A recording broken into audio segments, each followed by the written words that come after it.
Good afternoon, students. Welcome to all in your online classes. Our teaching subject is math for class plus 2. Today we discuss about Rolle's theorem. Students, Rolle's theorem ਕਦੋਂ applicable ਹੁੰਦੀ ਹੈ, ਕੀ Rolle's theorem ਦੀ conditions ਅੱਜ ਅਸੀਂ ਕਰਾਂਗੇ। Rolle's theorem applicable ਹੁੰਦੀ ਆ ਜਦੋਂ ਸਾਡੇ ਕੋਲ ਫਸਟ ਪੁਆਇੰਟ ਕੀ ਆ, fx is continuous in close interval A B.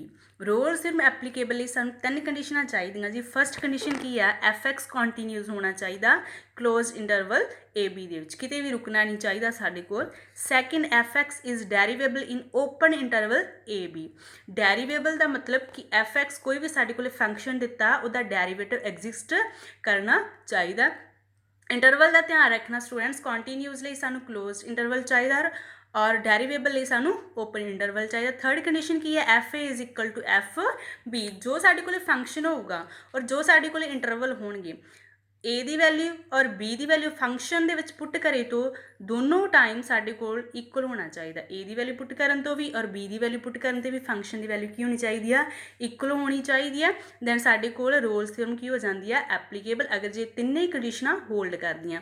Then ਅਸੀਂ ਇੱਕ ਨੰਬਰ ਲੈ ਕੇ ਚੱਲਦੇ ਹਾਂ। Then there exist a positive number c, then f dash c is equal to 0। अगर साढ़े को तिन्ने कंडीशनस होल्ड करदियाँ तो एप्लीकेबल हो जाती साड़ी रोल्स थ्योरम। और असी उत्थे एक पॉजिटिव नंबर लैके चलते हैं c, then F dash c is equal to 0। असी c की वैल्यू फाइंड करनी होंगी है, जिहदे लई असी x की जगह पर c पुट कर दिंदे हैं और फंक्शन का डेरीवेटिव 0 दे इक्वल कर दिंदे हैं। दैन असी एक एग्जाम्पल की हैल्प के नाल रोल्स थ्योरम वेरीफाई करते हैं। Verify Rolle's theorem for x square plus 2 where a is equal to -2 and b is equal to 2। सब तो पहले साढ़े को फंक्शन की है जी, एक्स स्केयर प्लस 2।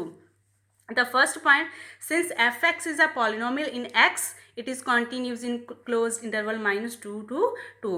ਰਾਜੇ ਕੋਈ ਵੀ ਪੋਲੀਨੋਮੀਅਲ x ਦੀ ਫਾਰਮ ਦੇ ਵਿੱਚ ਬਣਦੀ ਆ ਤਾਂ ਹਮੇਸ਼ਾ ਕੰਟੀਨਿਊਸ ਹੁੰਦੀ ਆ, ਤਾਂ ਕਰਕੇ ਅਸੀਂ ਡਾਇਰੈਕਟ ਲਿਖ ਸਕਦੇ ਹਾਂ ਸਾਡਾ ਫੰਕਸ਼ਨ ਕੀ ਆ, continuous in closed interval -2 to 2। Second condition ਆ ਜੀ f ਡੈਸ਼ x।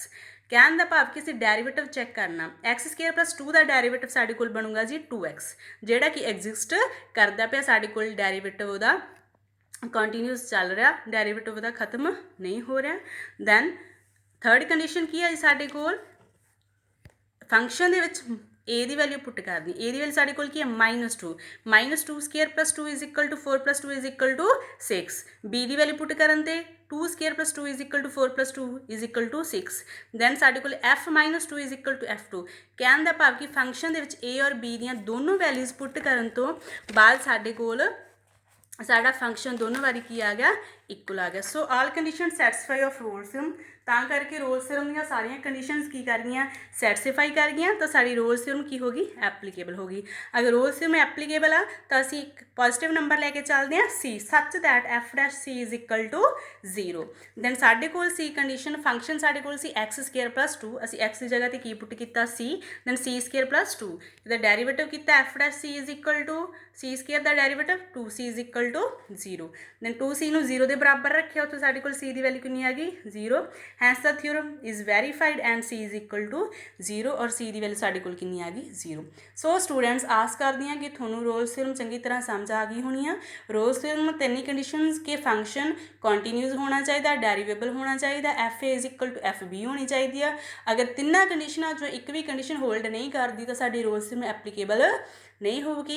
सो जिन्ने भी तुहाडी बुक दे विच रोल्स थ्योरम दे सम्स ने सॉल्व करनी अपनी फेयर नोटबुक्स उपर चंगी तरह समझण दी कोशिश करना सारे सम्स नूं और तिन्ने कंडीशनस नूं अप्लाई करके देखना, दैन थोड़ी रोल्स थ्योरम वेरीफाई हुंदी है कि नहीं हुंदी। Stay home, stay safe.